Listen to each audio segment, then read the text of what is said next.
Hi, I'm David. So for this problem, we have a ship that leaves at 12 noon, it travels east at 10 knots until 3 p.m., and then at 3 p.m. it changes course to 34 degrees, to north 34 degrees east. And then afterwards, it travels another hour until 4 p.m.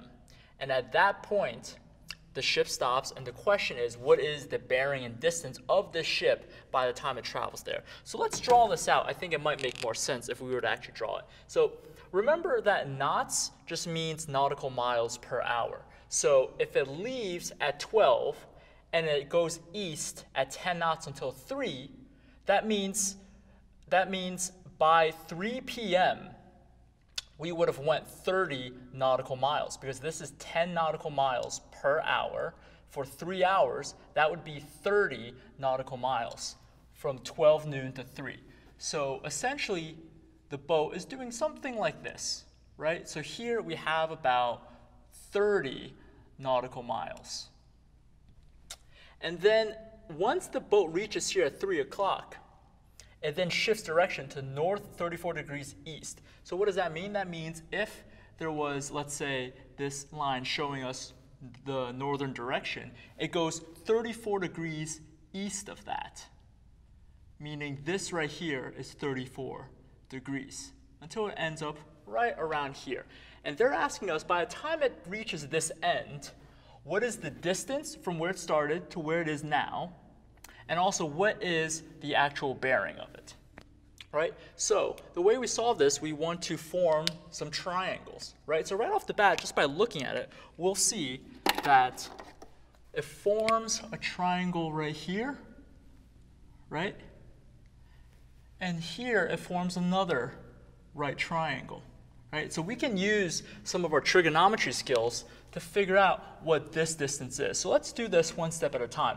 First, since we know this is 34 degrees and that these two added up have to be 90 degrees, that means this angle inside of here is going to be 90 minus whatever this is here, which is 34. So 90 minus 34 degrees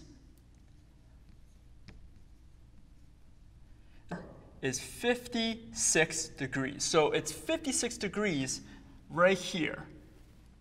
Right? And since there's a triangle here, we can use trigonometry to figure out what this might be and what this might be. Right? So we know this here, since it was traveling at 10 knots, the distance here has to be 10 nautical miles. Right? So in other words, the hypotenuse is 10, and we know this angle here is 56, that means we can use sine to figure out this opposite side, and we can use cosine to find out the adjacent side. So we can do the sine of 56 degrees is equal to, remember sine is opposite over hypotenuse, it would be this side, let's call it x, over the hypotenuse, which is 10, right? And so then to isolate the x, we just have to multiply 10 to both sides of the equation. So we get 10 sine of 56 degrees is equal to x. Now let's use our calculator to see what that is.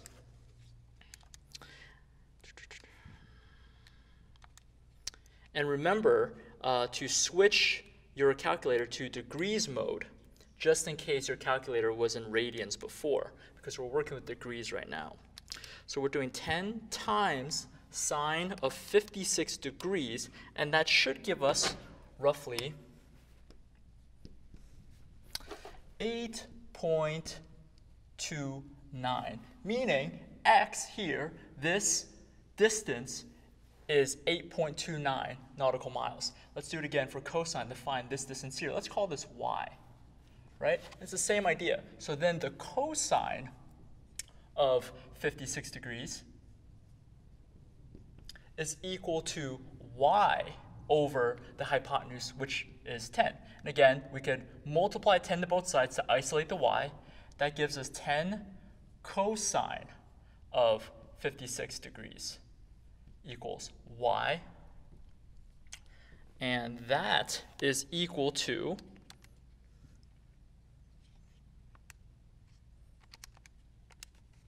roughly 5.59. And again, these two numbers are rounded, which means so this distance here is 5.59 nautical miles.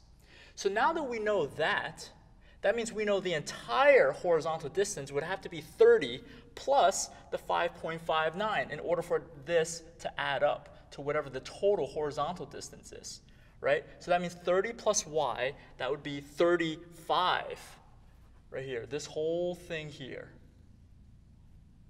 would be 35.59 nautical miles. Right? Meanwhile, we know that this vertical distance of x is 8.29. So that means we can use the Pythagorean theorem to find out what this hypotenuse is. Let's call this z. Right? So remember the Pythagorean theorem is a squared plus b squared is equal to c squared. In our case, it would be 35.59 squared plus 8.29 squared is equal to z squared, right? And then in order to isolate the z, we can take the square root on both sides. So z is equal to the square root of 35.59 squared plus 8.29 squared. And that should give us 36.54 roughly. So 36.54 is going to be the distance that the ship is from where it started to where it is now. And meanwhile, in order to find the bearing, we would have to find this measure right here, right? So how do we do that? Well, we could do this by doing the different sine, cosine tricks that we were doing earlier. So we know what the hypotenuse is now, right? We know what the opposite side is. We know what the adjacent side is. We could use either one. Either one would work. So let's use sine, right? So we could do the sine of, let's call this theta, is equal to opposite over hypotenuse. The opposite is x, which we know is 8.29. All of it over the hypotenuse, which is z, which is 36.54.